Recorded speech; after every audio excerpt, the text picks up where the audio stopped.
He never said a word. Not one line of dialogue, not a single scripted sentence, no catchphrase, no slogan, no carefully crafted soundbite engineered by a publicist or a brand strategist or a media consultant.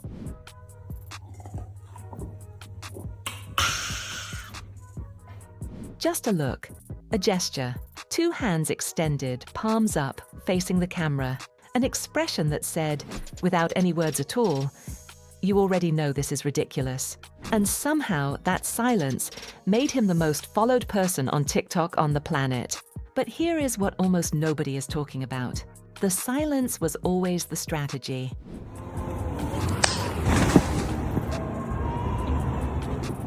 Because silence scales. Silence doesn't need a translator. Silence doesn't need a cultural context. Silence doesn't age, doesn't offend, doesn't require a green room, a travel schedule, or a publicist on speed dial.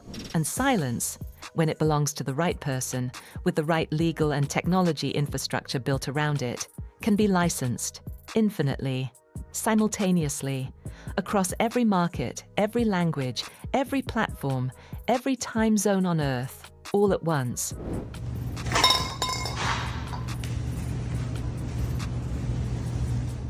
In 2024, a deal was structured that formalized exactly that.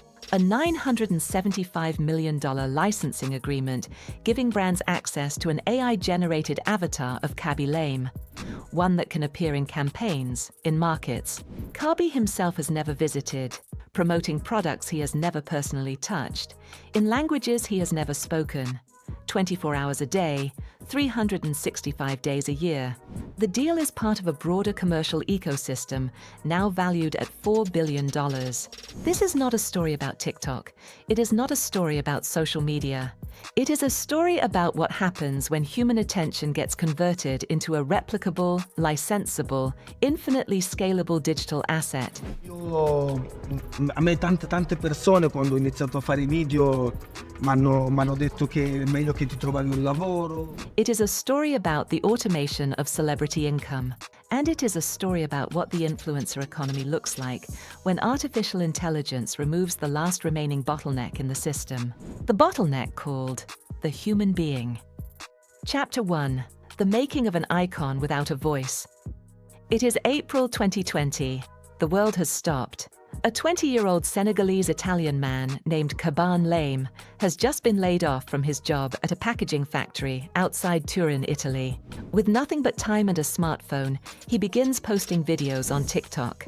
The format is simple to the point of genius. Someone on the internet posts a so-called life hack, an elaborately overcomplicated solution to a problem with an obvious answer. Khaby watches the hack. Khaby demonstrates the obvious answer.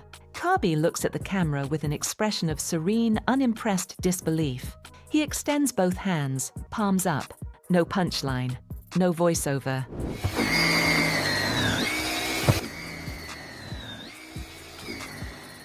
No production value to speak of.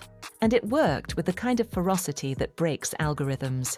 By 2022, he had surpassed Charli D'Amelio to become the most followed account on TikTok globally, with over 160 million followers. By 2023, he had crossed 300 million combined followers across platforms. Most coverage of Khaby Lame stops here. The rags to riches arc is drawn, the follower count is cited, and the story is filed under viral fame. But that framing misses the most important part entirely. Khaby Lame's rise was not just a cultural phenomenon, it was a proof of concept. His content worked in Senegal and in Sweden, in Brazil and in South Korea, in rural Mississippi and in central Tokyo. The same video, the same reaction, the same response, everywhere, simultaneously. Humor without words.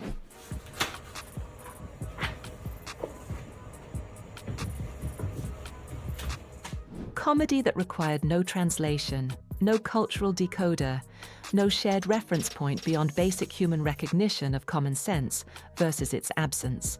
For a brand trying to reach a global audience, that kind of universality is extraordinarily rare and extraordinarily valuable.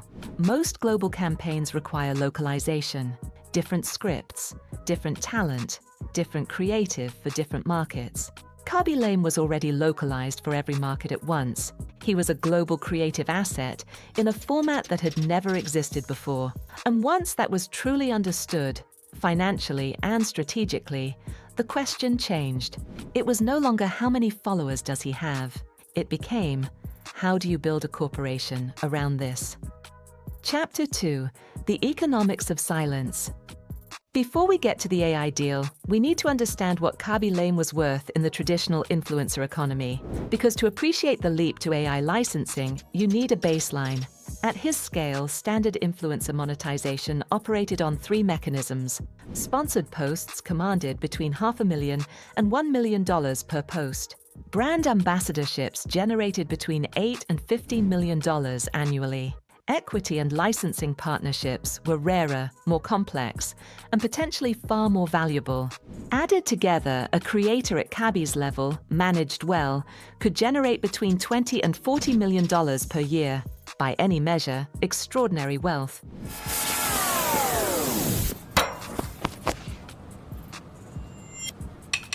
But here is the structural problem with that number, and it applies to every human creator, regardless of follower count.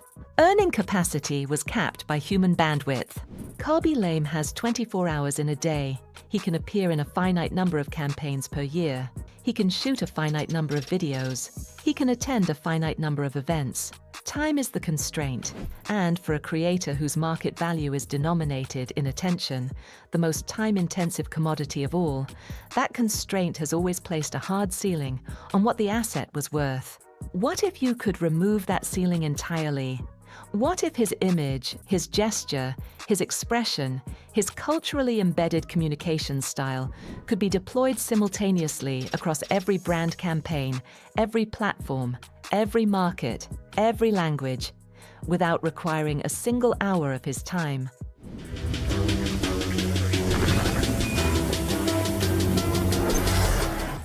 What if the asset could be automated? That is the question the AI licensing deal was built to answer. Chapter 3: The Architecture of the Deal. In 2024, a $975 million licensing agreement was structured between Khaby Lame's management entity and a consortium of brands, technology partners, and distribution platforms.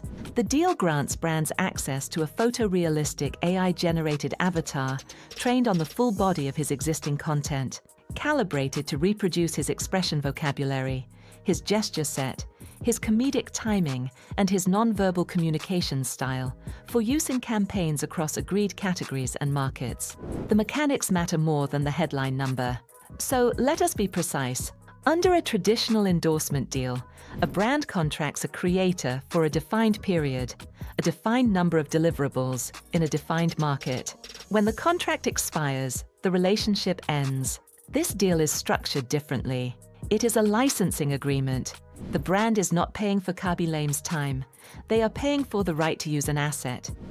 I'm gonna do this bag. Oh my God. Think of it in property terms. An endorsement deal is like hiring a contractor. They come, they do the work, they leave. A licensing deal is like leasing real estate. You pay for ongoing access to an asset that continues to generate value while you occupy it. For Khaby Lame's business entity, this means income no longer tied to his personal presence. The asset generates revenue while he sleeps. It can be deployed in Jakarta and Johannesburg simultaneously. It can appear in a Super Bowl advertisement and a regional European retail campaign in the same week, logistically impossible for any human creator. For the brands involved, it means campaign flexibility with no precedent in advertising history. A creative asset that can be scripted, directed, and deployed on their timeline, in their language, for their specific product context. No talent scheduling.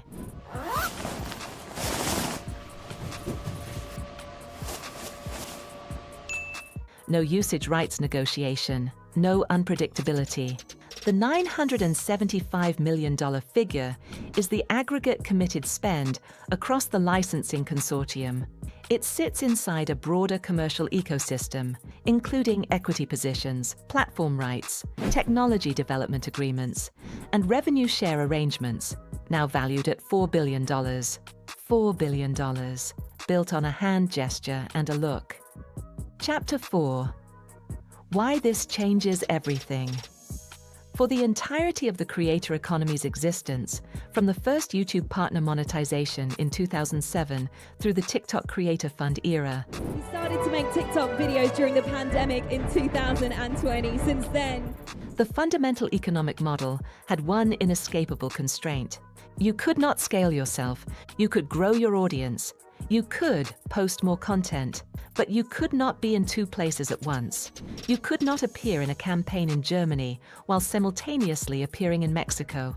You could not speak 10 languages. You could not guarantee your own consistency, health, or continued cultural relevance.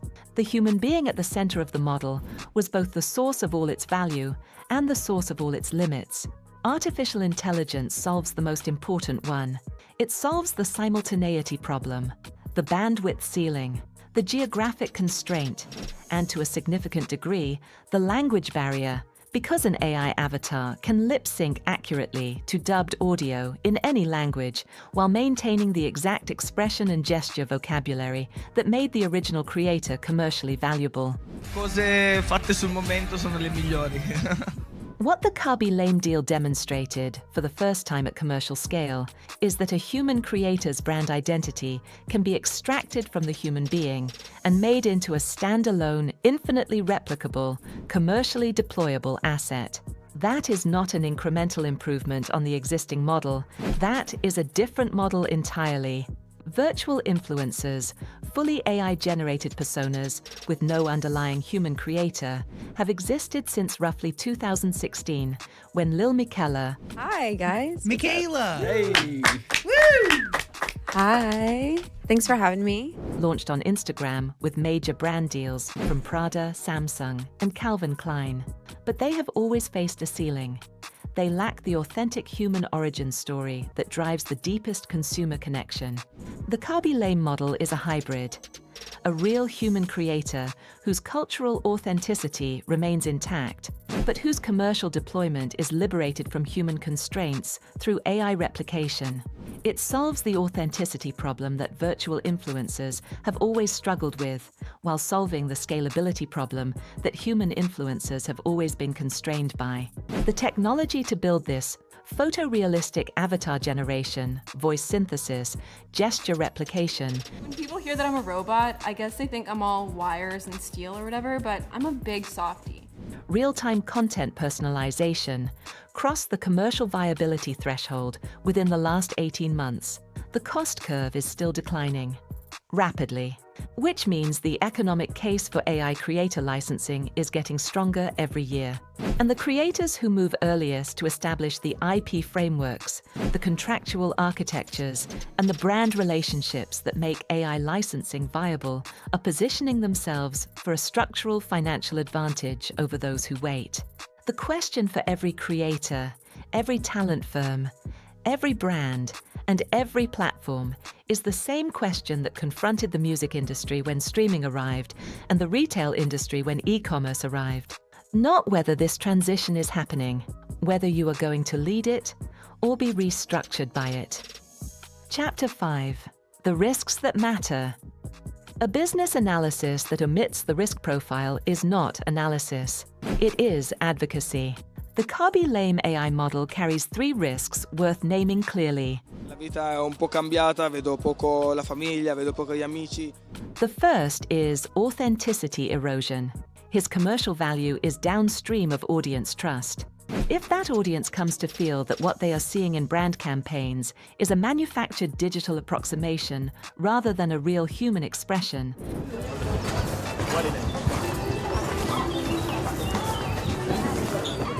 the trust relationship that underlies the entire commercial structure weakens. Consumers are increasingly sophisticated about AI-generated content. Several markets, including the European Union under its AI Act framework, are moving toward mandatory disclosure requirements. If every campaign using the avatar must be disclosed as AI-generated, the commercial premium associated with his authentic presence may partially dissipate. The second is platform dependency. TikTok, Instagram, and YouTube are all developing policies around AI-generated creator content. The licensing deal is structured for commercial deployment. How it navigates platform policy as that landscape evolves is an open question. A commercial asset that is platform-dependent carries the risk of any tenant whose landlord changes the lease terms. The third is reputational concentration. The entire $4 billion valuation is built on one foundational asset: Khaby Lame's cultural relevance. The AI avatar is not independent of the human creator. It derives its value from his brand equity. And brand equity can be built over years and destroyed in days. These are not reasons to dismiss the model. They are reasons to understand it with precision rather than enthusiasm. The businesses that will profit most from this transition Big on boss. are those building the most robust risk management architecture around a genuinely promising commercial structure, not those moving fastest without looking at what is underneath. Closing chapter. The lessons. A 20-year-old factory worker in a small town outside Turin lost his job during a global pandemic. He had no connections, no management team, no strategy, no distribution infrastructure. He had a smartphone. He had a gesture, and he had a form of communication so universal it crossed every cultural boundary the global economy had ever built. 4 years later, that communication style is a licensed intellectual property asset valued at $4 billion, generating revenue in time zones he is asleep in, speaking languages he doesn't know, through an AI system trained on the specific visual vocabulary of his silence.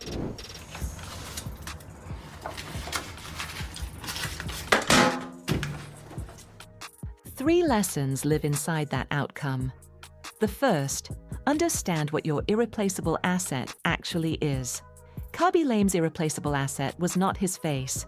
It was a communication format, specific, culturally resonant, defensible, that his audience had come to associate with him and him alone.